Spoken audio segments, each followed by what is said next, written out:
A poor little girl gives a drawing to the young billionaire. What he discovers when he looks at it moves everyone.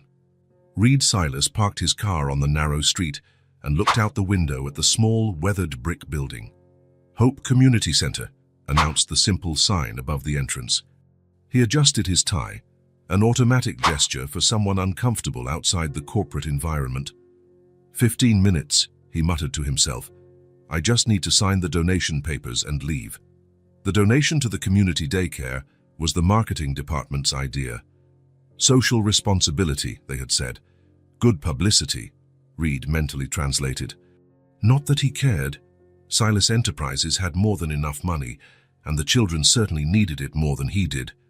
The smell of paint and modeling clay hit Reed as soon as he opened the door. Children's laughter echoed down the hallway, which was decorated with colorful drawings taped to the walls. A woman with gray hair and a warm smile came to greet him. Mr. Silas. What a pleasure to finally meet you. I'm Martha, the coordinator. Your donation is going to make such a difference for our children. Reed offered a rehearsed smile, the same one he used in business meetings. It's a pleasure to be here. Would you like to meet the children before we sign the documents? They're very excited about your visit. The question caught him off guard. The plan was to get in, sign, and get out. No complications, no unnecessary interactions, especially not with children. I really don't. Please, Mr. Silas, it's just a few minutes. It would mean so much to them. Something in her eyes stopped him from refusing. Reed nodded, resigned, and followed Martha down a hallway to a large room where about 20 children were busy with various toys and activities. Children, this is Mr. Silas. He's the one who is helping our daycare get new books and toys. 20 pairs of curious eyes turned to him. Reed swallowed hard. Numbers, spreadsheets, and contracts were his territory. Not little humans with runny noses and paint-stained hands. One little girl stood out from the group, small, with blonde hair in 2 uneven braids and bright, attentive eyes.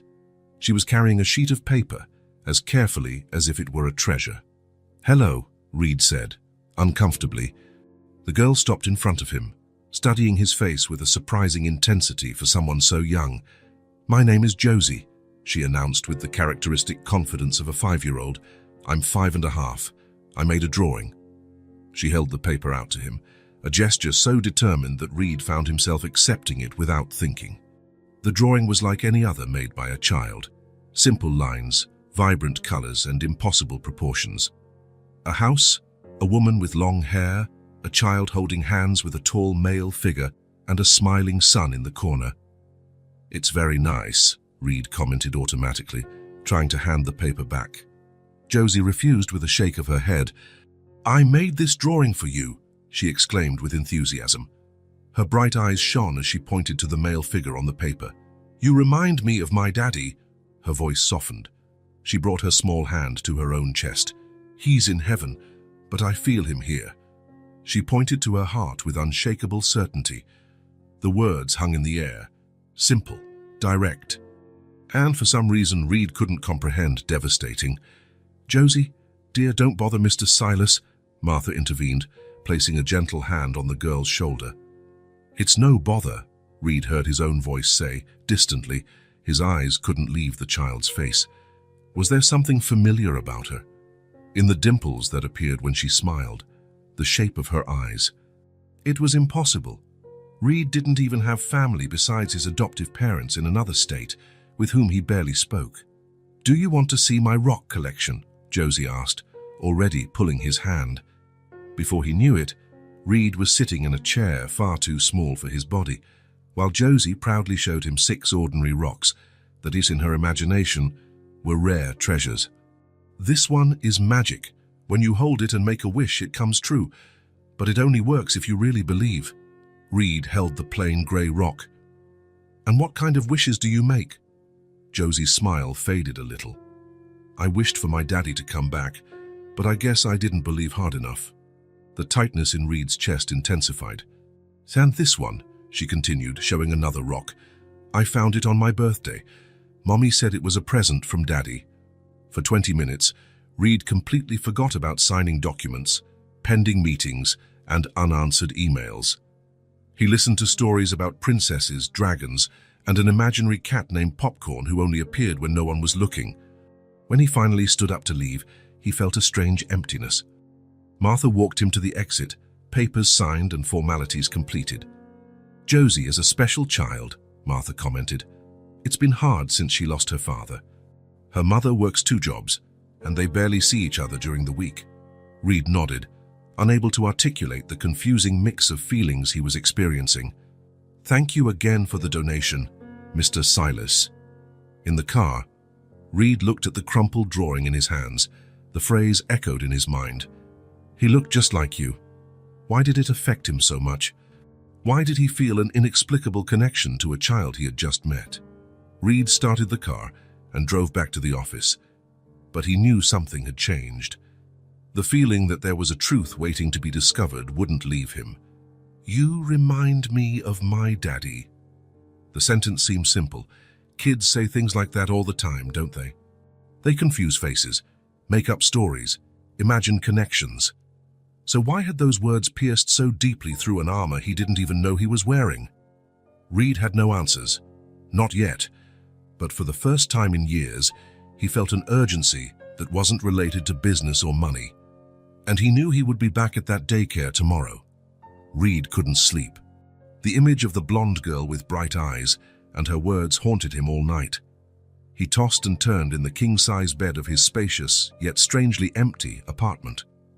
By morning, he had made up his mind. He cancelled 2 meetings, something he had never done before. Janet, his assistant of 5 years, stared at him in surprise when he announced he would be out for a few hours. "Is everything all right, Mr. Silas?" "Yes, just a personal matter," he replied, noticing how the word personal sounded strange on his lips. How many truly personal commitments had he had in recent years? He couldn't remember any. The day was sunny, unlike the one before. Reed drove with the windows down, feeling the breeze on his face. The Hope Community Center looked more welcoming in the morning light. Or maybe it was just his perception that had changed. Martha greeted him with a surprised smile. "Mr. Silas, we weren't expecting to see you again so soon. He hesitated, realizing he hadn't planned an explanation. "I wanted to see how the children are using the new materials." Of course. They're on the playground now. It's snack time. And then they'll have free time." Reed walked down the hallway, passing small but organized rooms. Light streamed through the windows, illuminating colorful drawings and alphabets on the walls. He reached the playground, a modest space with a few toys and a covered area with tables for meals. 20 pairs of eyes turned to him, and then a cry of joy. "Mr. Reed!"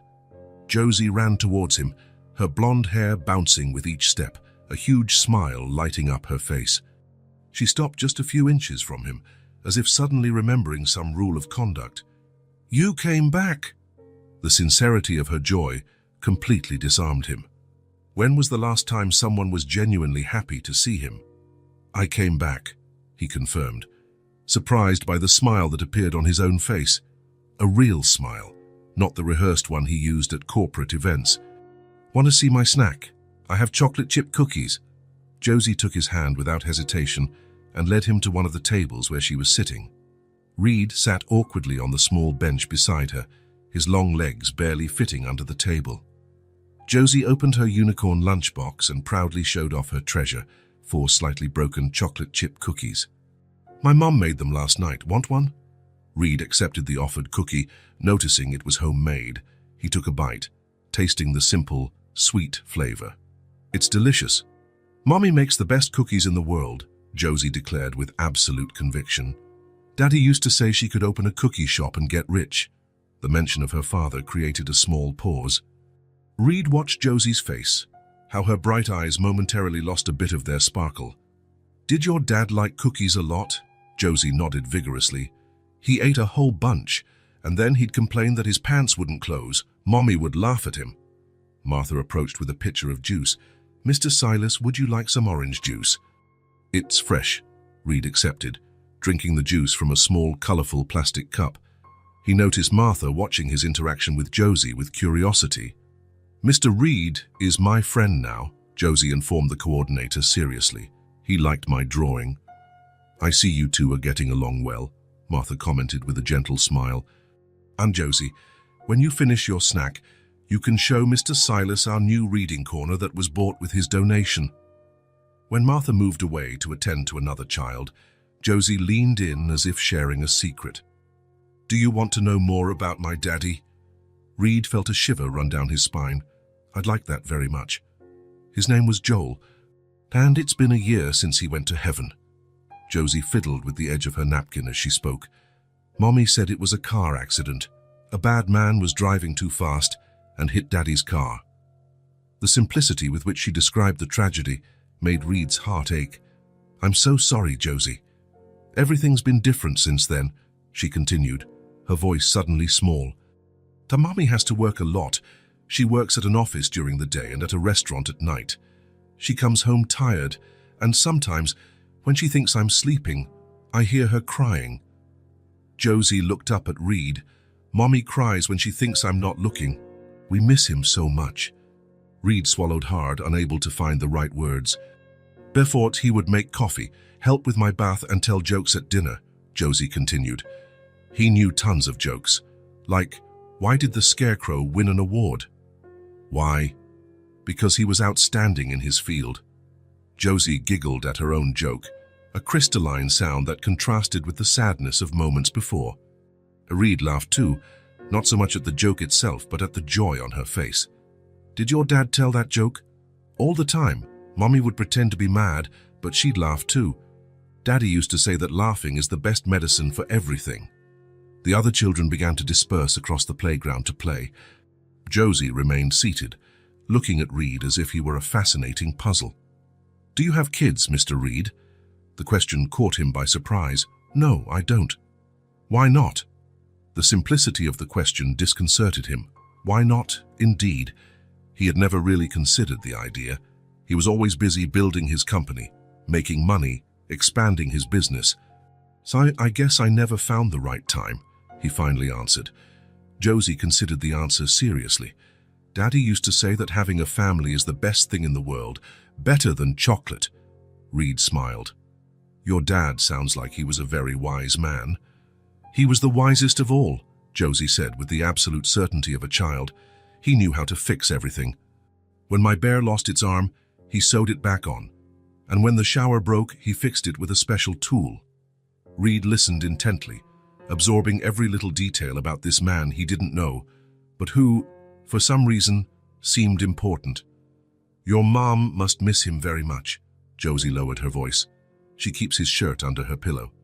She thinks I don't know, but I saw it, and sometimes she talks to his picture on the nightstand. The weight of that family's grief fell on Reed like an avalanche, an overworked mother trying to be strong for her daughter, a 5-year-old girl trying to understand why her father wasn't coming home. Do you have a picture of him? Reed asked, feeling a curiosity he couldn't explain. I'd like to see what he looked like. Josie shook her head. Not here, but I have one at home. Could you bring it tomorrow? I'd really like to see it. Josie studied him for a moment, as if assessing whether she could trust him with something so precious. Are you coming back tomorrow? If you want me to. Her face lit up. I do. Then I'll be back. Promise. Her bright eyes stared at him intensely, as if this were the most important promise in the world. Reed felt the weight of that moment. For Josie, maybe it was. How many broken promises had a child who lost her father already experienced? I promise, Josie, she smiled, satisfied. Come back tomorrow and I'll show you. Mommy lets me bring a picture in my backpack, but I have to take very good care of it. I'll treat it like a treasure, Reed assured her. It is a treasure, Josie agreed seriously. It's my favorite treasure. Reed spent another hour with Josie, visiting the new reading corner and hearing about her favorite stories. He discovered that she loved stories about princesses who saved princes, not the other way around. He discovered that she knew how to recite the alphabet backward because her father had taught her. Small fragments of a life he had never imagined. When it was time to leave, he felt a reluctance he hadn't expected. I have to go back to work now, Josie. She nodded, understanding beyond her years. Grown-ups always have to work. Daddy worked a lot too, but he always came back to us. The words were like an arrow straight to his heart. Reed leaned down, getting to her level. I'll be back tomorrow, I promised. Remember? I remember, she smiled, confident. And I'll bring the picture. On the way back to the office, Reed felt something strange in his chest, a weight, but different from anything he had ever felt. It was the void left by someone he had never known. The pain of the absence of a father that a little blonde girl felt every day. For the first time in years, the meetings seemed unimportant. The emails could wait. The financial decisions seemed distant. Reed spent the rest of the day distracted, his mind constantly returning to Josie and her story. Janet noticed the change but didn't comment. She just rearranged his schedule when he informed her he would be leaving early the next day. At night, in his silent apartment, Reed looked around and realized how empty his life was. Expensive furniture, but with no signs of use. A fridge with ready-made meals and bottles of expensive wine. No pictures on the walls, nothing of sentimental value. For the first time, he felt uneasy with the emptiness, with the lack of connections, with the lack of purpose beyond accumulating more money. The next morning, Reed arrived at the daycare early. Martha was already waiting for him, with a smile that suggested she understood more than she was saying. She arrived 10 minutes ago, she informed him. She hasn't stopped talking about your visit yesterday. She brought a backpack full of things to show you. Reed felt a warmth in his chest upon hearing this. Thank you for allowing my visits. Mr. Silas, I've rarely seen Josie so excited since... Martha hesitated. Well, since she lost her father. You're doing her good. Reed nodded, unable to explain that perhaps Josie was doing even more good for him. Her mother, Elena, brought her in today. Usually, it's the babysitter who drops her off while Elena goes to work. She asked about you. Reed felt a pang of anxiety. What did you say? Just the truth. That you made a generous donation and have shown an interest in the well-being of all the children. Martha smiled. She seemed relieved to know that Josie has made a new friend. When he entered the main room, Josie was already waiting, sitting in a small chair, swinging her legs anxiously. Upon seeing him, her face lit up. You really came. I promised, didn't I? Reed smiled, sitting down beside her. Josie opened her backpack with careful, reverent movements. Besides the photograph, there were drawings, a small colored stone, Daddy's lucky rock, and even a small plastic dinosaur. It was his favorite. From a notebook covered in colored paper, she finally took out a photograph. She held it for a moment, as if hesitant to share something so precious. This is my favorite picture, she said at last, holding it out to Reed. It's from my 4th birthday, just before Daddy went to heaven. Reed took the photograph carefully. It was a slightly faded image, showing a happy family around a children's birthday cake.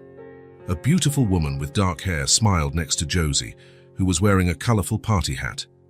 And next to them, Reed froze. The blood seemed to drain from his face. The man in the picture, Joel, was identical to him. Not just a casual resemblance, as sometimes happens between strangers. It was like looking in a mirror. The same face shape, the same nose, even the slightly crooked smile to one side. The only noticeable difference was that Joel wore his hair a bit longer and had a short beard that Reed did not.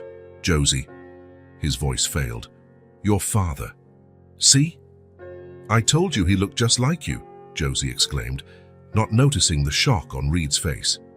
Everyone says I look like Mommy, but I have Daddy's eyes.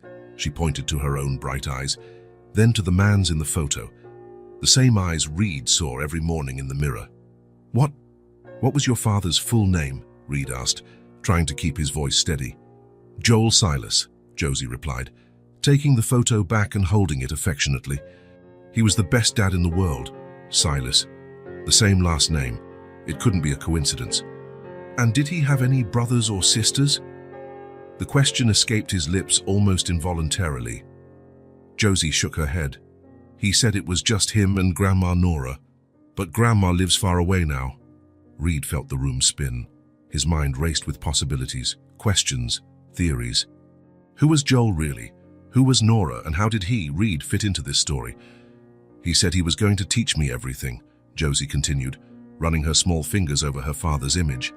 How to ride a bike, and swim, and do hard math. Her voice grew quieter. but he left too soon. Reed felt an overwhelming emotion swell inside him. A mix of shock, confusion, and an inexplicable sadness for someone he had never met, but who was somehow connected to him. He told me, before he went to heaven, that I would be the smartest girl in school, and that even when he wasn't here, he would always be looking out for me. Josie hugged the photo against her chest. "Do you think he can see me from heaven?" Reed felt a lump in his throat. "I'm sure he can, Josie." In that moment, something awakened inside Reed. It wasn't just curiosity. It wasn't just compassion for a child who had lost her father. It was a deep, visceral impulse, a call he couldn't ignore. He needed to know more. He needed to understand this impossible connection.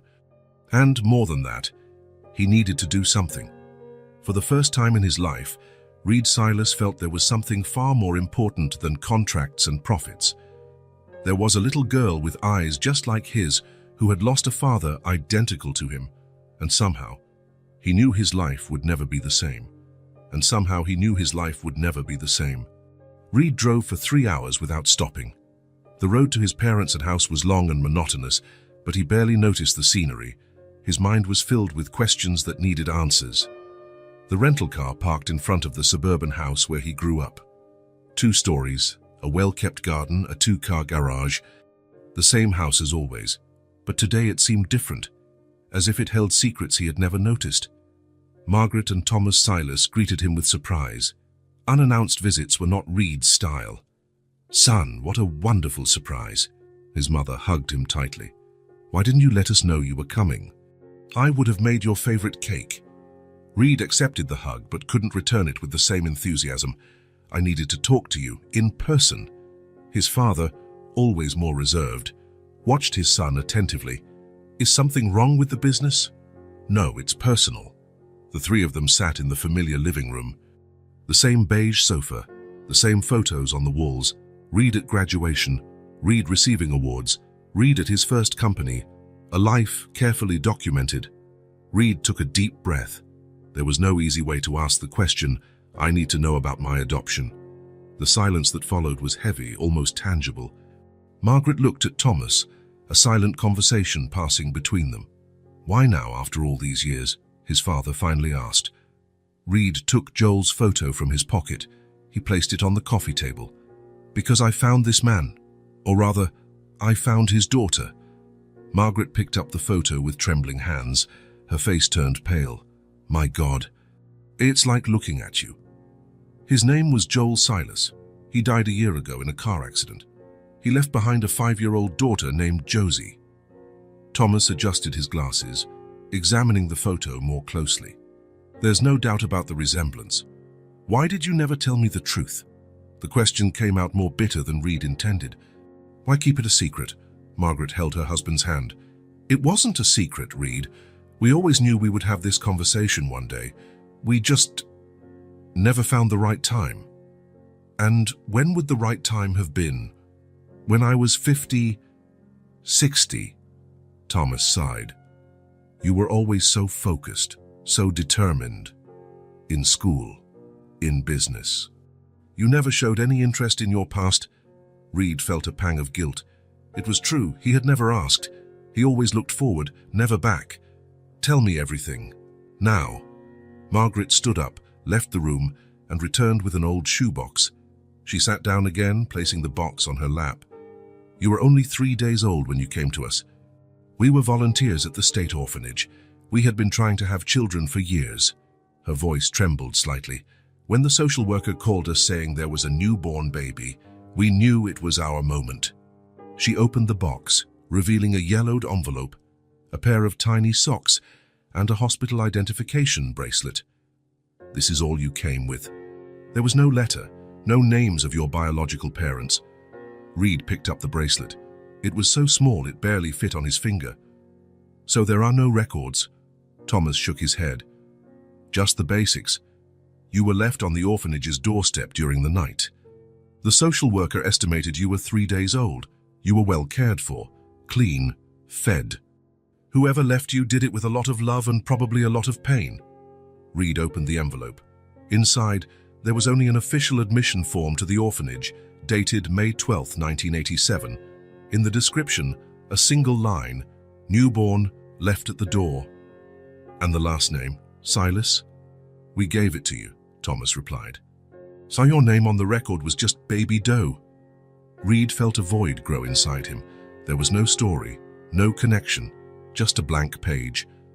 And was there never any attempt at contact? Did no one look for me? Margaret shook her head. Never. But the adoption process was completely legal. We waited the required period.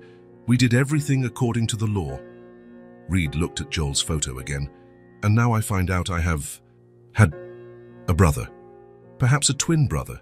Given the resemblance, Thomas observed. The idea hit Reed like a punch. Twins, separated at birth. One adopted by a middle-class family. The other perhaps raised by their biological mother. Two lives that never crossed out until now. I need to go to the orphanage. See if there are more records. Son, Margaret touched his arm. That place closed down 10 years ago. The records must be in the state archives now. Reed stood up, determined. Then that's where I'm going. The state archives was a grey, impersonal building. Reed waited for 3 hours until an employee brought the box with the records from the old St. Clair's orphanage. The file with his name was thin, containing only the same form his parents kept, plus a few adoption documents. Nothing new. No clues. On impulse, he asked to check records from the same date or nearby, looking for another baby. There was nothing. Sometimes abandoned babies were registered at different institutions, even if left in the same place, the archivist explained. It depended on the availability of spots. Reed felt his frustration grow. So there's no way to know. Unless you have the biological mother's name, it's almost impossible to track. Reed closed his eyes for a moment. The image of Josie came to his mind, her bright eyes, so much like his. The drawing she had made, her smile when she saw him return. Thank you for your time, he said, handing the file back. On his way out, Reed looked up at the sky. The sun was beginning to set, painting the horizon orange and pink. Somewhere in the city, Josie was probably having dinner with her mother, telling her about her day, maybe talking about the man who looked so much like her father. He took out his phone. He called Janet. I need you to find everything you can on a Joel Silas and birth, school, work, anything, and also on his mother. Her name is Nora. Is this for a business deal? Janet asked, confused by the unusual request. No, it's personal, very personal. Reed hung up and stood for a moment, absorbing everything. His entire life had been built on a blank page, a dry record that only said, newborn, left at the door. No ties, no name, just absence. But now for the first time there was something concrete. A name, a connection. Joel Silas, his brother. A man he would never know, but whose blood ran in the veins of a little girl with bright eyes. Josie, his niece. Reed felt a new determination grow inside him. Maybe he would never uncover the whole story. Maybe the details would remain forever in the shadows. But now he had something real, a bond that transcended papers and records. He had his brother's name and his daughter. That changed everything. The rental car picked up speed on the highway back to the city. Reed was no longer just a successful man with no ties. He was an uncle, perhaps the only living relative Josie had besides her mother. The responsibility of that thought was both frightening and comforting, as if, finally, his life had a purpose beyond accumulating professional successes. The road stretched out before him, and for the first time in a long time, Reed Silas knew exactly where he was going. Reed parked his car in front of the small apartment building. The address Martha had reluctantly provided was in a modest neighborhood on the outskirts of the city, nothing like the luxury condos he was used to frequenting. He looked at the passenger seat, where a package wrapped in colorful paper rested. A gift for Josie, a set of children's books he had personally chosen after hours of researching the most recommended for her age. There was also a small bouquet of flowers, nothing extravagant, just simple tulips, for Eleanor. Reed's heart pounded as he climbed the stairs to the third floor. Apartment 307. He stopped in front of the door, hesitant. What if Eleanor didn't want to see him? What if she considered his presence an intrusion? He took a deep breath and rang the doorbell. Quick, light footsteps approached the door, followed by an excited, childish voice. "Mommy? Someone's at the door." Reed heard the sound of a chain being removed, a key turning. The door opened. Josie appeared first, her bright eyes widening in instant recognition. "Mr. and Reed!" She jumped with excitement. Behind her, a young woman with dark hair and delicate features appeared. Elena.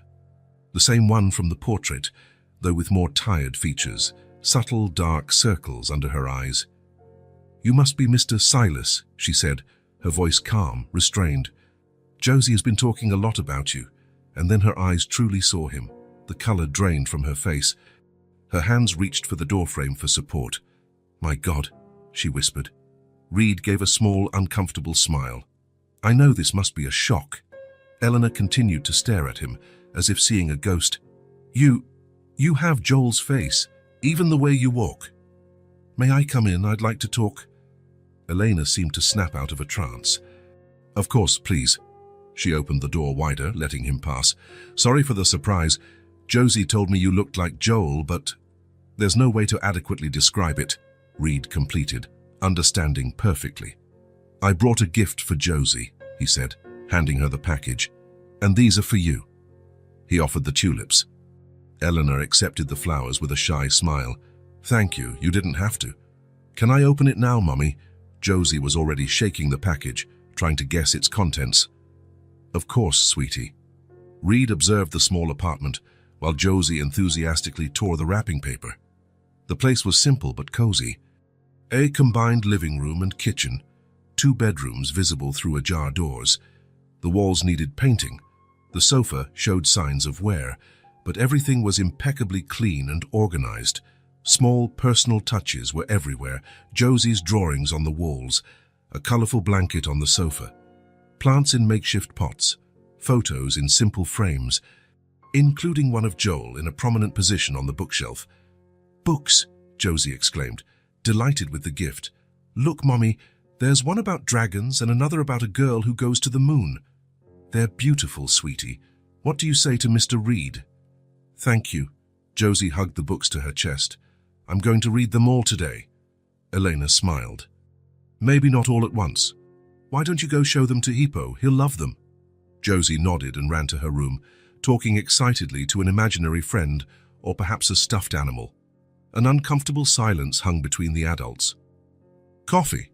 Eleanor offered. "That would be great."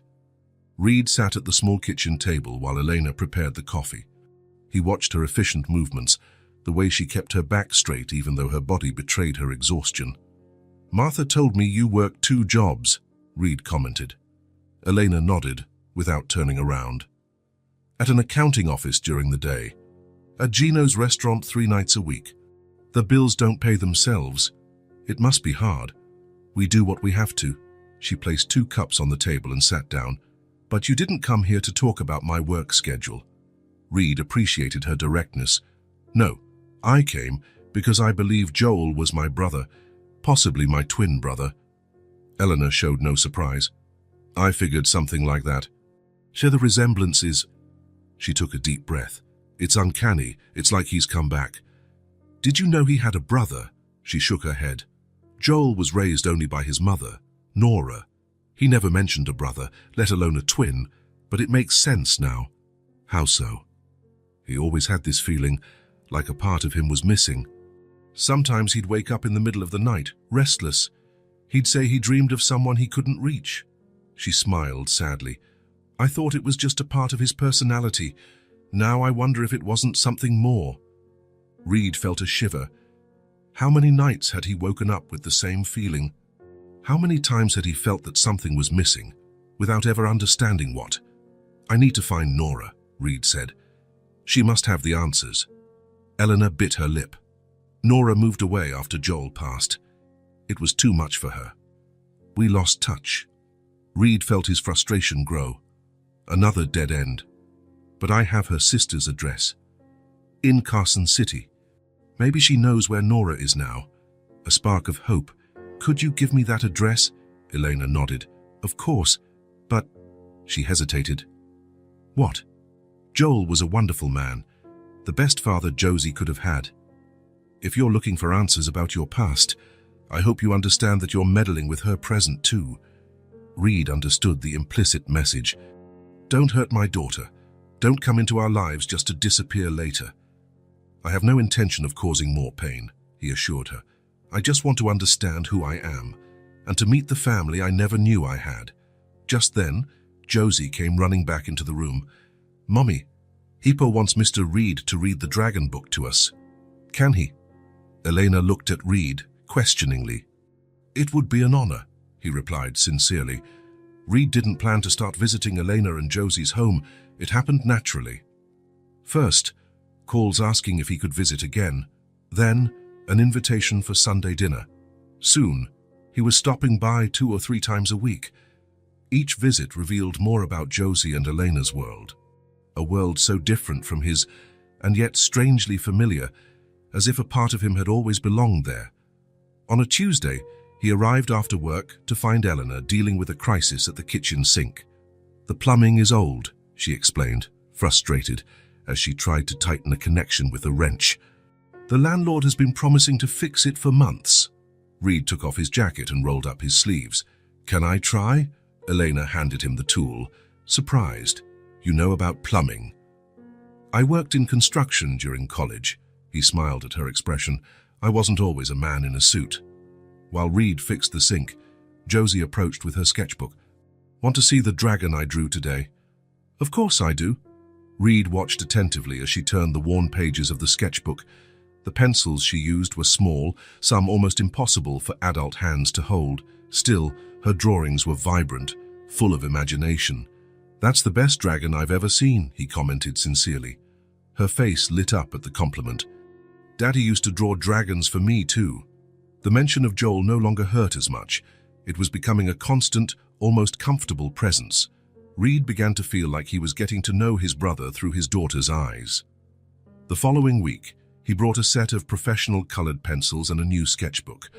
Artists need good tools, he said, seeing Elena's hesitation. It's too expensive, she protested quietly. It's just a gift, Reed insisted. It's nothing. But for Josie, it was everything. Her eyes sparkled as she saw the dozens of available colors. Over time, Reed began to notice the small needs that Elena never mentioned. The refrigerator that made too much noise, the shower with weak pressure, the faded curtains, Josie's school uniform that was getting too small. Gradually, without fanfare, he began to help. A repair here, a gift there, always discreet, always respecting Elena's pride, who accepted practical help but refused money. The reading nights became a ritual. Reed would sit on the edge of Josie's bed, a book open between them. Sometimes she would fall asleep in the middle of the story, her breathing soft and regular. In those moments, Reed would stay a few minutes longer, just watching, feeling a peace he had never experienced before. You don't have to do this, Elena said one night, as he finished washing the dinner dishes. Do what? All of this, the visits, the gifts, the time you spend with her. Reed dried his hands on the dish towel. I'm not doing it out of obligation, if that's what you're thinking. Elena studied him for a moment. I know you're not. That's what scares me. Why? Because Josie is already attached to you. If one day you decide you've found what you needed to know about Joel and move on, it will leave an even bigger hole. Reed felt the weight of those words. I'm not going anywhere, Eleanor. Everyone says that, until they go. Her voice was soft, but laden with experience. Joel never planned to leave. But he left. I can't promise that nothing will happen to me, Reed said carefully. But I can promise that as long as it's up to me, I will be a part of your lives. Josie is my niece, my family. Eleanor nodded, her eyes moist. She asked yesterday if you could come to her school play next week.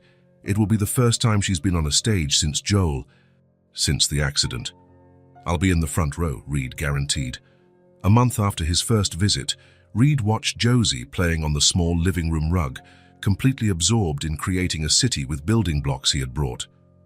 Eleanor was in the bedroom, resting after a particularly exhausting week.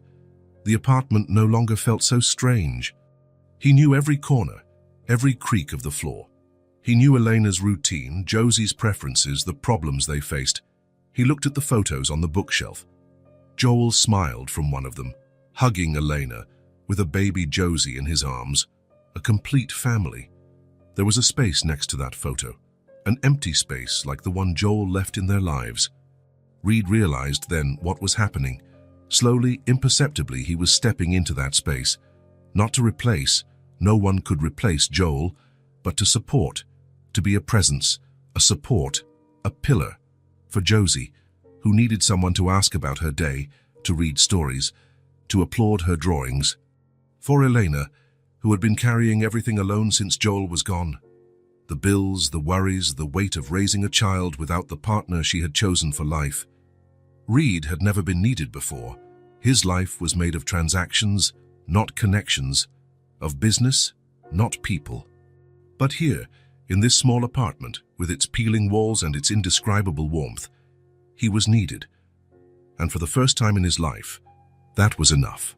Saturday dawned with a light rain, the kind that invites you to stay home. Reed arrived at Elena's apartment with grocery bags, ingredients for pancakes and hot chocolate. "Special breakfast," he announced, as Josie jumped around him, excited by the idea. Elena smiled, still sleepy in her robe. "You're going to cook." "We're all going to cook," Reed corrected. "Especially my sous chef here." Josie took on the role seriously. Wearing an apron, Elena improvised from a towel. The small kitchen was soon filled with laughter and flour scattered on the counter. While they ate the pancakes, some perfect, others decidedly not, Reed realized how precious these simple moments had become to him. In just a few weeks, his life had changed completely.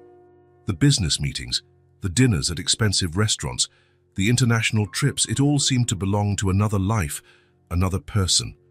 "Can I show my special treasure to Uncle Reed, Mommy?" Josie asked, after meticulously cleaning her plate. Elena hesitated for a moment. "So of course, sweetie." Josie ran to her room and returned carrying a shoebox decorated with colorful stickers and glitter. She sat next to Reed on the sofa and opened the lid with reverent care. "This is where I keep the most important things in the world," she explained, with the seriousness only children can muster for solemn matters. Inside the box was an eclectic collection: seashells, colored rocks, a butterfly-shaped brooch, some hair ribbons, a small worn-out plastic dinosaur, and an envelope with photographs. "These are my favorite pictures of Daddy," Josie said, taking the photos out of the envelope. Reed felt a lump in his throat. It was like looking at his own life in photos he never took. Joel smiling in front of a Christmas tree.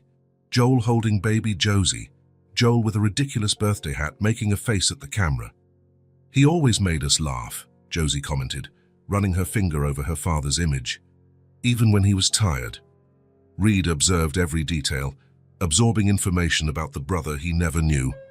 The way Joel tilted his head slightly when he smiled, the way his eyes, so much like Reed's, crinkled at the corners when he laughed. One photo in particular caught his eye. A younger Joel, maybe 17 or 18, next to a middle-aged woman.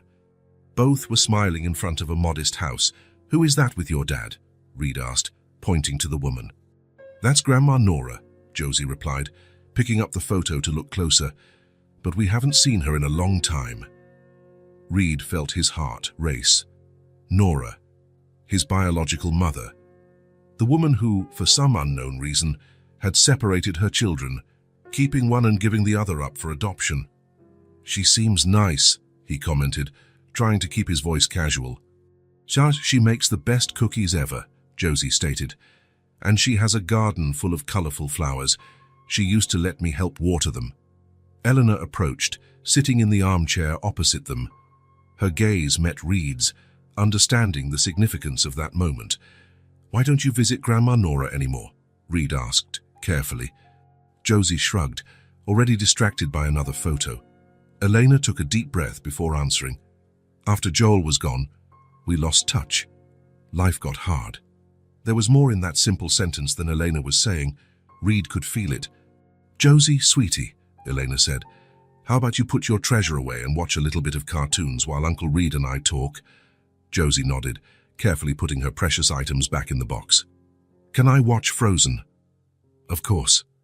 When Josie was settled in front of the small TV in her room, Eleanor returned and sat next to Reed. Nora lives nearby, actually, she explained in a low voice. In Mapleton Gardens, a quiet residential neighborhood about 20 minutes from here. So close, Reed was surprised. Why don't you keep in touch? Elena looked at her hands. It's complicated. Nora has always been very independent. When Joel and I got married, she gave us space to form our own family. She visited often, but she kept her own life. And after the accident? She was very present at first, Elena continued. But I think the pain was too much for her. Seeing Josie, who has so much of Joel, she paused. Gradually, the visits became less frequent. I believe it's her way of dealing with the grief. Reed absorbed the information. A woman who lost a son and now perhaps didn't know how to stay present without the pain consuming her. Do you have her address? Reed asked. Elena nodded. I do. I sometimes send cards on special occasions, pictures of Josie. She responds with small gifts for Josie, but never schedules visits. Do you think she would want to see me? Eleanor considered the question for a moment. Honestly, I think it would be a shock for her. But maybe it's exactly what she needs to move on. Reed was silent for a moment, thinking. Meeting Nora meant possibly finding answers to the questions that had tormented him since he found out about Joel. Why were they separated? Why was he given up for adoption? What had happened? But now, there was more than curiosity. There was Josie, who spoke of her grandmother with affection. There was Elena, overwhelmed with responsibilities. And there was Nora herself, a woman who had lost her son and seemed to be isolating herself in her grief. I need to find her, he said finally. Elena studied him. Why? To get answers? Yes, partly. Reed looked at the ajar bedroom door, where he could see Josie absorbed in the movie. But also because she's Josie's grandmother, because Joel loved her. And because, he hesitated, she's my mother too. The reality of those words hit him as he said them. His mother, a woman he had never met, who for unknown reasons had given him up, but who had raised his brother with apparent love and dedication. I have her address, Elena offered. I can give it to you if you want. I want it, Reed confirmed. Say, but first, tell me more about Joel. Who was he really? Elena smiled, her eyes softening with memories. Joel was light. Pure light. He worked as a mechanic at Mr. Guzman's shop, but he was studying at night to be an electrical technician. He dreamed of having his own business one day. Reed listened, imagining the life his brother had built. So different from his, and yet with the same impulses to work hard, to build something. He faced every possible hardship, Elena continued. He grew up without a father, with few resources, but he never lost his kindness. He never became bitter. When Josie was born, her voice faltered a bit. You should have seen the way he looked at her, as if he held the entire universe in his arms. Reed felt a mix of pride and loss, pride for the man his brother had become, loss for never having known him. I'm going to find Nora, he decided, not as a businessman curious about his past, but as a son who wants to know his mother. As an uncle who wants to reconnect his niece with her grandmother. Elena nodded, understanding. From the room came Josie's voice singing along with the movie, carefree and happy. Joel would be happy to know you found her, Elena said softly. That you're here, being a part of her life. Reed looked again at the photo of Joel and Nora. Two people he had never met, but who were now part of who he was. Me too, he replied simply.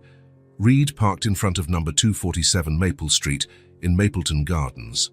The house was small and simple, with a front garden that had seen better days.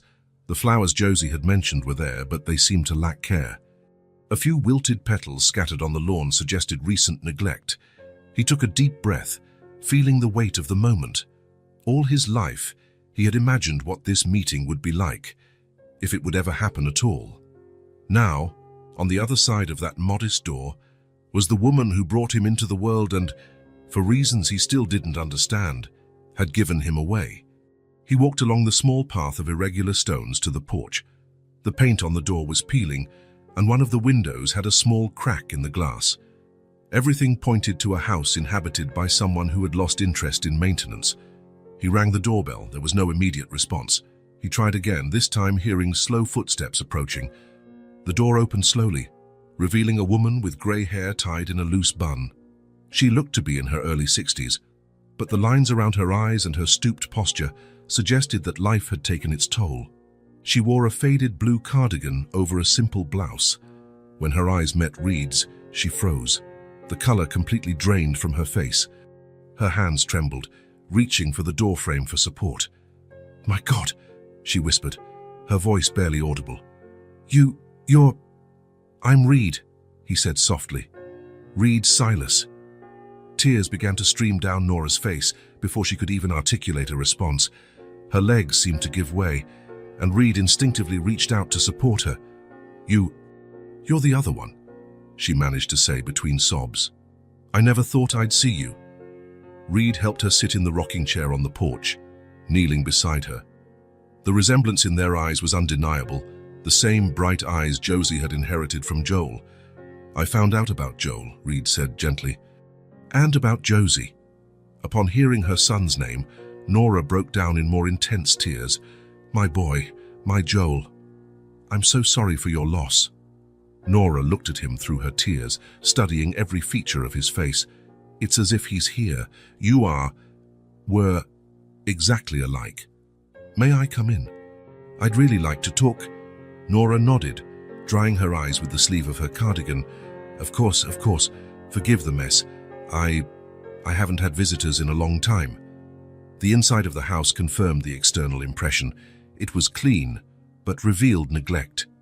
Piles of unopened mail on the kitchen table, dishes in the sink, closed curtains that blocked out natural light. The air was stuffy, like a place that had been closed up for too long. Nora led him to the small living room, where photographs of Joel dominated every available surface. Baby Joel, child Joel, adult Joel with Elena and Josie. A life documented in detail by a loving mother. "Do you want coffee or water?" Nora offered nervously. "Don't worry about me. Please, sit down." They settled on the worn-out sofa. Nora kept her hands clasped in her lap, as if trying to control herself. "How did you find me?" she asked. "Through Josie. I met her at the daycare where I made a donation. She said I looked like her father." Nora smiled through her tears. "My little granddaughter, how is she?" "She's an amazing girl, smart, affectionate. She misses you very much." Guilt crossed Nora's face like a shadow. "I know I should visit them more. It's just that seeing her is like seeing Joel as a child. It hurts too much." Reed understood. "Elena told me you pulled away after the accident. I couldn't bear it," Nora admitted. "Losing Joel was like losing half of myself. And then, looking at Josie, she has his eyes, his smile. Every time I saw her, it was like losing him all over again." Reed felt a deep compassion for this woman broken by grief. "But by isolating yourself, you're missing the chance to keep Joel alive through her." Nora stared at him, surprised by the wisdom of his words. "Now I need to understand something," Reed continued, carefully. "About me, about why I was given up for adoption." Nora closed her eyes, as if gathering courage for a confession she had carried for decades. "I was 19 when you were born," she began, her voice trembling. "It was 1987. I was alone, with no money, no family. Your father, he disappeared when he found out I was pregnant." Reed listened in silence, without judgment. "The pregnancy was difficult. When you were born, you were premature, small, fragile. The doctors weren't sure if you would both survive." She got up and went to an old dresser, from which she took a shoebox similar to the one Josie kept her treasures in. "I kept a few things," she said, returning with the box. Inside were 2 tiny, identical hospital identification bracelets. A birth certificate with 2 names, Joel Henry and Baby Doe. A blurry photo of 2 tiny babies in incubators. "You were in the hospital for weeks. I slept in the hallway with nowhere to go. I had no money for an apartment, decent food, nothing that 2 babies would need." Reed held the photo, looking at the 2 small beings he and Joel had been. "A nurse told me about adoption. She said there were families waiting, people who could give you what I couldn't." Nora wiped away fresh tears. For weeks, I fought with myself. How could I choose? How could I decide which son to keep and which to give away? The anguish in her voice was palpable, decades later. Then Joel got stronger first. He gained weight, cried louder, seemed more resilient. You were still fragile, needing more medical care. She looked directly at Reed. The decision was made for me by life. I would keep the one who seemed to have a better chance of surviving with few resources. Reed felt a lump in his throat, not of resentment, but of deep understanding. The night I took you to the orphanage, Nora continued, I cried more than I ever had in my life. You were sleeping, wrapped in the only good blanket I had. I put a letter with your name and date of birth in with you, but then I took it out. I thought it would be easier for the adoptive family to give you a fresh start, without my past. You did what you thought was best, Reed said, surprised by the lack of resentment in his own voice. It was an impossible situation. Nora stared at him in astonishment. You're not angry? No. The answer came naturally. You were practically a child yourself, facing a choice no mother should ever have to make, and you gave me the chance to grow up with a family that loved me. Nora's tears intensified, but now they seemed to be tears of relief. Every day I thought of you. I wondered if you were okay, if you were happy, if the family that adopted you loved you. She touched his face hesitantly, as if not believing he was real. You've grown into such a handsome man. I can see you've had a good life. I have, but I always felt like something was missing. Now I know what it was. Reed looked around the house again, noticing details he had missed initially. Medications on the kitchen table, piled up medical bills, a calendar on the wall with appointments marked, several of them crossed out as if they had been missed. Nora, are you okay? Are you taking care of your health? She hesitated, looking away. I've been having some memory lapses. The doctor said it might be the beginning of Alzheimer's. Reed felt the world stop for a moment. He had just found his biological mother only to discover he might lose her again. Are you getting treatment? When I can afford the appointments, she admitted, ashamed. Sometimes I forget the appointments. Other times, I just don't have the money. Reed looked at the woman before him, his mother who had sacrificed so much, who had lost a son, and who was now facing a devastating illness alone. The decision formed in his mind with crystalline clarity. You're not going to live here anymore, he said, firm but gentle. Nora stared at him, confused. What? You're going to live with me. I'll take care of you. Provide the best medical treatment. You don't deserve to keep facing this alone. I can't accept, Nora protested. You barely know me. I can't be a burden to you. You are my mother, Reed interrupted, and I have more than enough resources to take care of you properly. Besides, he smiled, Josie needs her grandmother. Nora covered her face with her hands, sobbing, I don't deserve your kindness. Everyone deserves love and care, especially when they're facing hardship. Reed stood up and knelt before her, holding her hands. Let me do this. Let me take care of you like you took care of Joel. Like a family should. Nora looked at him through her tears, seeing in his face not just Joel, but something unique, a kindness that had been cultivated by a life of privilege transformed into responsibility. Do you really want this? She asked, vulnerably. I want it more than any deal I've ever closed. 3 weeks later, Reed watched Nora in the kitchen of his spacious apartment, baking cookies for Josie's visit that afternoon. She still moved hesitantly in the new space, but the first signs of improvement were evident. The apartment had been transformed. Reed had hired a decorator to make the space more welcoming, but it was Nora who brought it to life. Plants in the windows, family photographs on the walls, the smell of home-cooked food. The doctors are optimistic, Reed reported over the phone to Elena. Early treatment can significantly slow the progression, and having a routine, a purpose, family around, all of it helps. How is she adjusting? Reed looked at Nora, who was humming as she worked. Better than I expected. Yesterday she taught me how to make the bread Joel liked. Today she's looking forward to seeing Josie. And you? How are you feeling? Reed reflected on the question. His life had changed completely in a matter of months. The apartment was full of life. He had a mother to care for, a niece to love, a new family to protect. Complete, he finally answered. For the first time in my life, I feel complete. When Josie arrived that afternoon, she ran directly into Nora's arms. Grandma, you made cookies. Your favorites, my dear. Reed watched the scene from the kitchen doorway. Nora and Josie hugging, Elena smiling as she set the table, the sound of laughter echoing through the apartment. The void Joel had left hadn't completely disappeared. Maybe it never would. But it was being filled in a different way, not with a replacement, but with restored love, rebuilt affections, a family finding its way back to wholeness. Reed thought of the brother he never knew and whispered a silent promise. I'll take care of them, Joel. All of them. At the kitchen table, surrounded by his new family, Reed Silas discovered that life wasn't about accumulating success or wealth. It was about being present for the people we love, especially when they need it most. And for the first time since he could remember, he knew exactly where he belonged. Green Hill Cemetery was quiet on Saturday morning. Reed walked along the paved paths between the headstones, carrying a small bouquet of yellow flowers, Joel's favorite, according to Elena.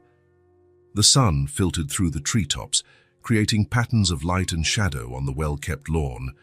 It had taken him 2 months to gather the courage for this visit, 2 months since he found Nora, since his life had completely transformed. Now he felt it was time to truly meet his brother, even if only through a one-sided conversation in front of a cold stone.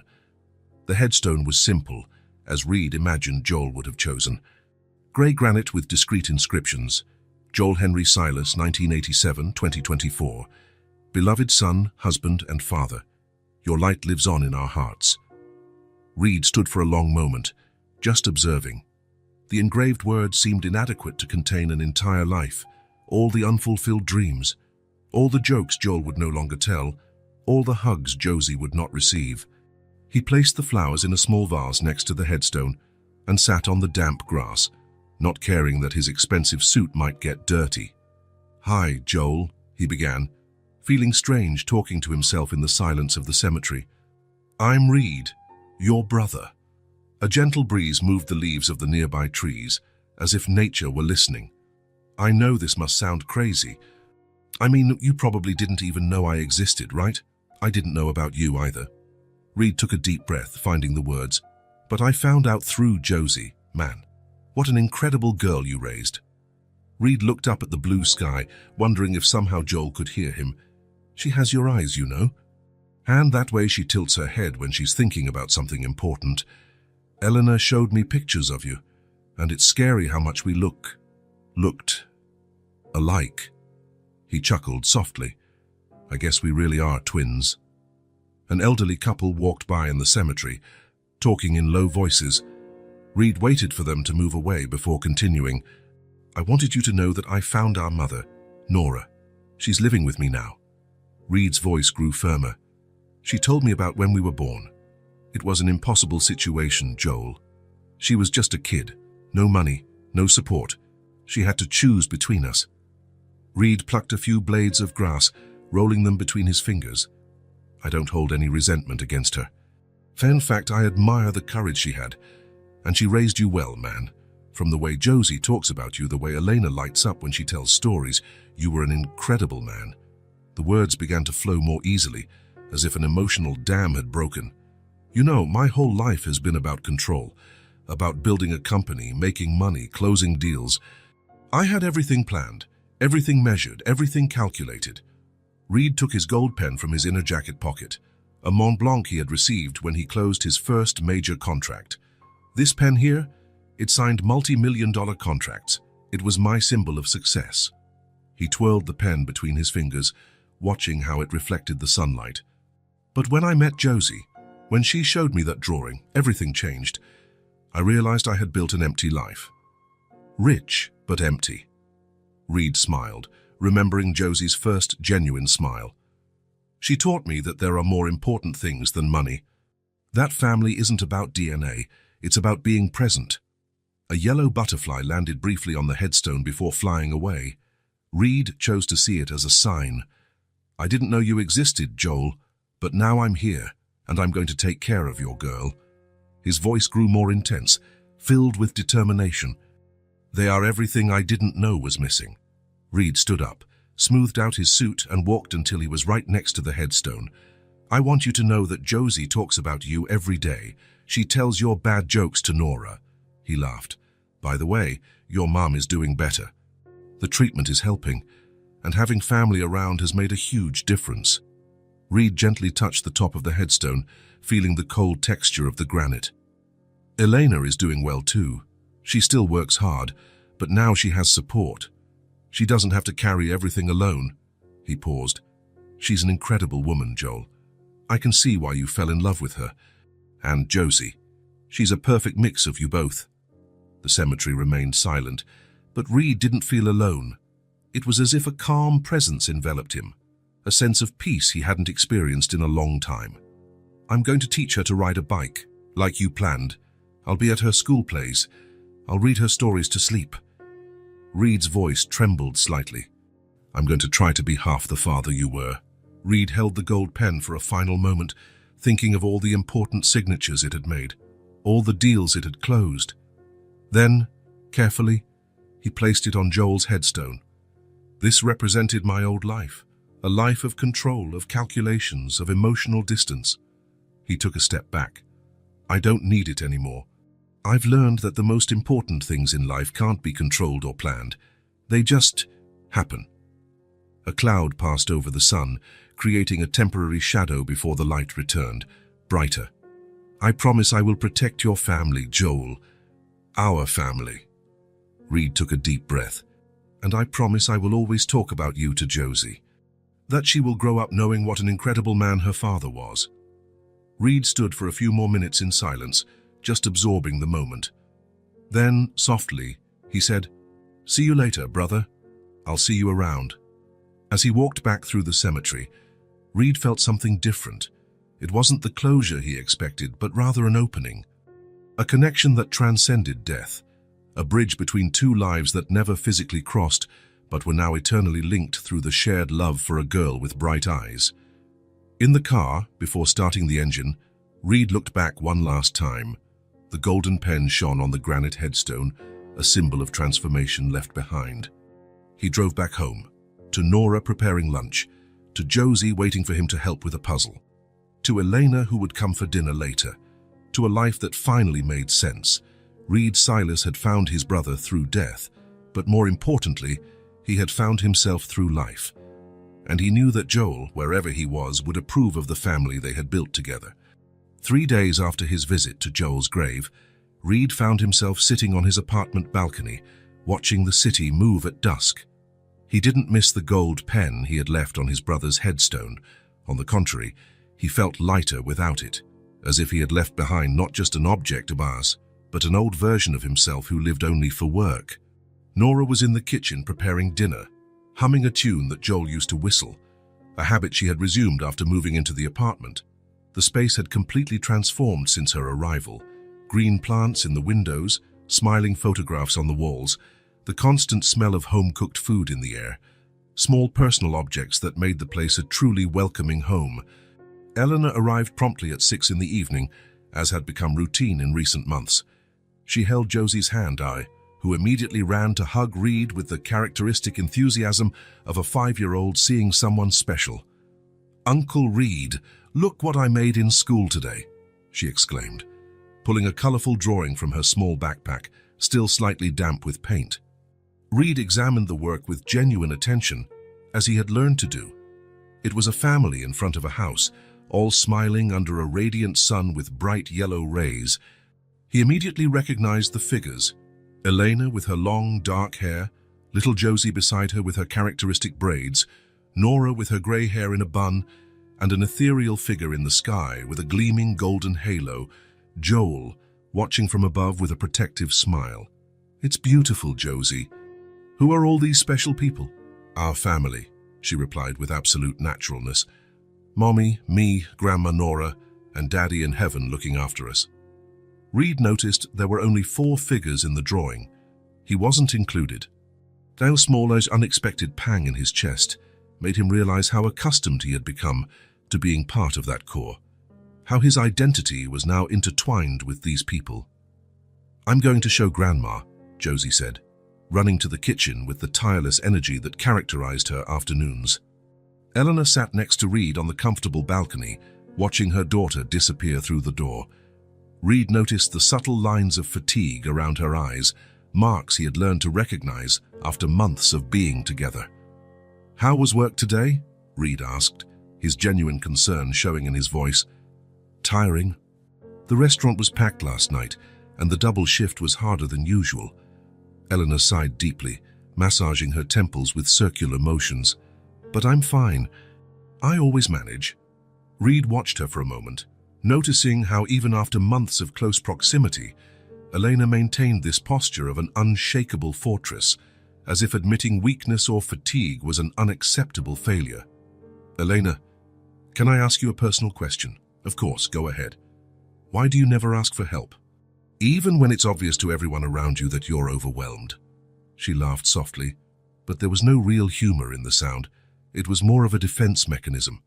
"I guess I learned not to expect someone to show up and solve my problems. After Joel was gone, it was just me and Josie against the world. But it's not just the two of you anymore." Elena looked at him, something deeply vulnerable in her gaze, as if she were considering for the first time the possibility of sharing the weight she carried. "I know. It's strange, actually. I've been carrying everything alone for so long that sometimes I forget I can share the burden with someone." Nora appeared at the door, drying her hands on the floral apron Reed had bought for her. "Dinner is almost ready. Can you two wash your hands? I made that risotto Josie loves." During dinner, Reed observed the family dynamic that had developed naturally over the months. Josie excitedly talked about her art class, gesturing with her fork as she described painting a rainbow with every color imaginable. Nora shared precious stories from Joel's youth, details that painted a portrait of a determined and dreamy young man. Elena listened with a smile that reached her eyes, something Reed noticed was happening more and more often. "Uncle Reed," Josie said as she played with the last grains of rice on her plate, "did you know my daddy was afraid of clowns?" "Really?" Reed feigned exaggerated surprise, making Josie laugh. "Anything else?" "Cockroaches." Josie laughed loudly, covering her mouth with her small hand. "Mommy had to kill them when one showed up in the old apartment." Elena blushed slightly, smiling with affectionate embarrassment. "He was very brave about everything in life, except for small insects. And he used to sing in the shower," Nora added, her eyes shining with the memory. "Always the same song, Imagine, by John Lennon. Every morning, religiously." Reed carefully absorbed every detail, mentally building the complex portrait of a man he had never met physically, but who became more real and tangible with every story shared by the family. After dinner, while Nora and Josie settled in the living room to watch a cartoon, Reed and Elena washed the dishes together in the kitchen. The silent ritual had become comforting. He washed meticulously. She dried carefully, talking about the day's trivialities in a domestic intimacy Reed had never experienced before. "Eleanor," Reed began, hesitant, organizing the words in his mind. "I've been thinking about something for a while, something important." "What is it?" "About you two. About the financial situation, about all the weight you carry on your shoulders every day." Elena stopped drying the plate in her hands, her muscles visibly tensing. "Reed, please, let me finish." He turned to face her completely, water dripping from his hands. "I've been watching you these past few months. How you work tirelessly at 2 jobs, how you worry about every bill that comes, how you sometimes stay up at night. I know you're calculating expenses. I can handle it. I know you can handle it. I have no doubt about your ability or strength." Reed took a deep breath, knowing the next words would change everything. "But it's not about your ability to handle it alone. It's about not having to handle it alone anymore." Elena looked at him, something between hope and fear in her eyes.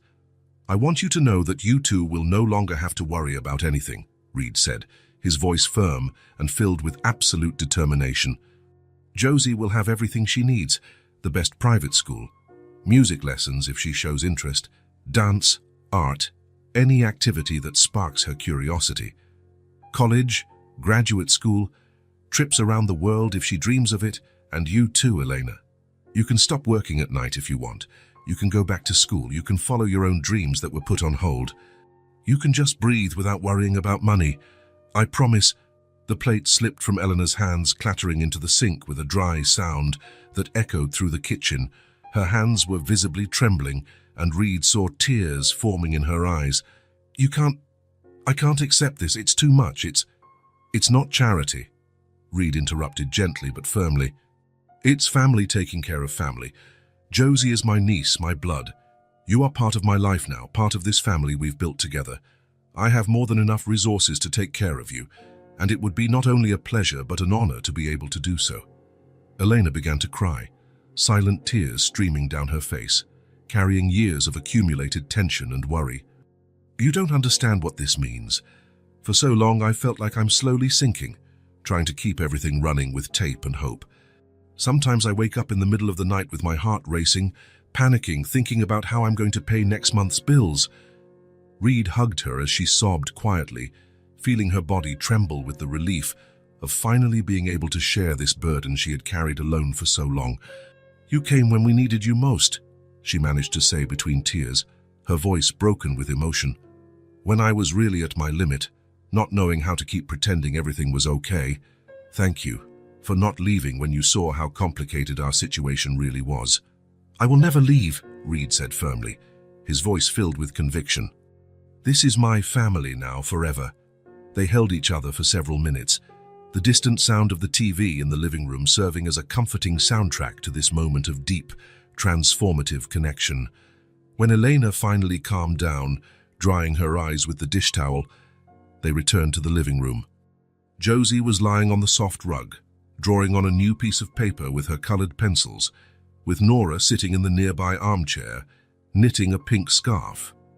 "What are you doing there, little artist?" Elena asked, sitting on the floor next to her daughter.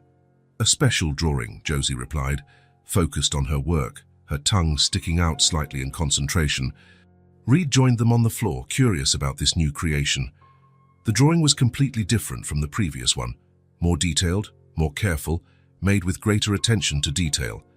This time, there were 5 clearly defined figures in front of the same happy house: Elena, Josie, Nora, the ethereal figure of Joel in the sky with his golden halo, and Reed.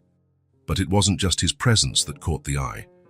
Josie had drawn Reed in the center of the family group, and on his chest, colored with special care and several layers of red crayon, was a large, shining heart. "Now you're part of our family," Josie said with absolute solemnity, handing the drawing to Reed as if it were an official adoption document. Reed took the paper with careful hands, as if it were the most precious and fragile object in the world. He looked at the drawing for a long moment in silence, seeing not just the colorful crayon figures, but understanding the deep symbolism of what Josie had unconsciously created. She had placed him at the center, not as a substitute for Joel, but as a new, essential piece that completed the family's emotional puzzle. Elena watched his reaction attentively, fresh tears shining in her eyes.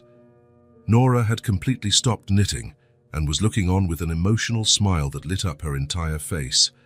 Reed hugged the paper to his chest in absolute silence, unable to find adequate words to express the magnitude of what he felt in that moment. Being accepted by a 5-year-old child as an integral part of her family was, in some inexplicable way, more significant than any professional achievement he had ever attained. "A thank you, Josie," he managed to say finally, his voice slightly hoarse with emotion. "It's the most beautiful and important gift I've ever received in my entire life." Josie smiled with pure satisfaction, clearly proud of the reaction she had provoked. "Can I put it on the fridge for everyone to see?" "Of course you can.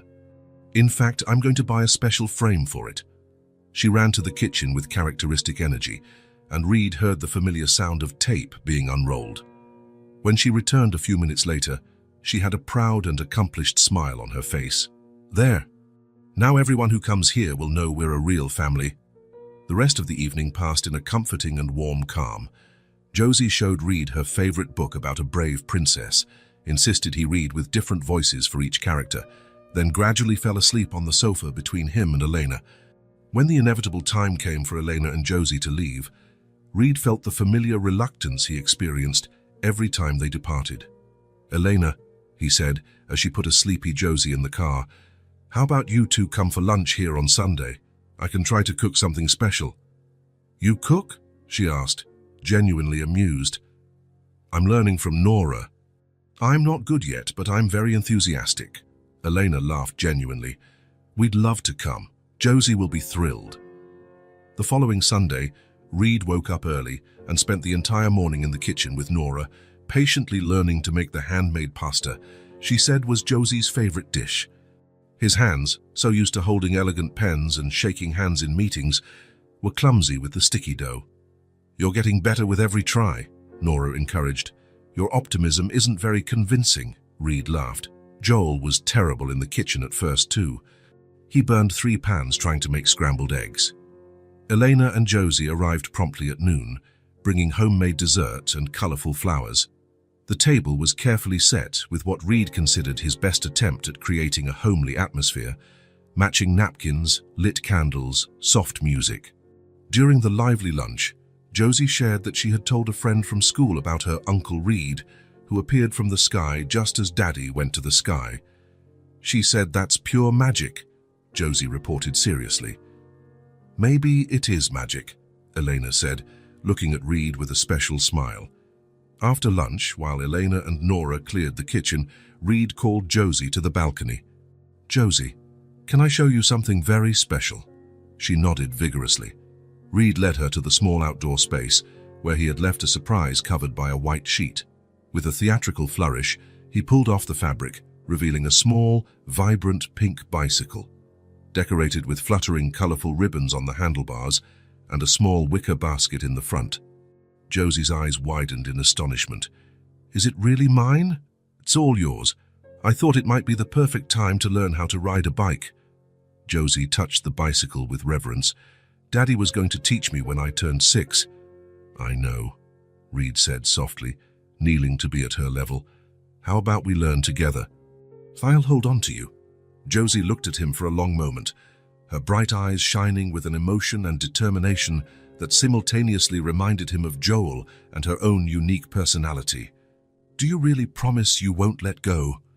"I promise I'll hold on tight until you feel completely ready to fly on your own." Eleanor and Nora appeared on the balcony. Seeing the bike, Eleanor brought her hands to her mouth, moved. "Reed, you didn't have to do this." "I really wanted to," he said simply. Josie got on the bike with Reed's help, who positioned himself behind, holding the seat and handlebars firmly. She was stiff with nervousness at first, but gradually relaxed as Reed guided her around the balcony.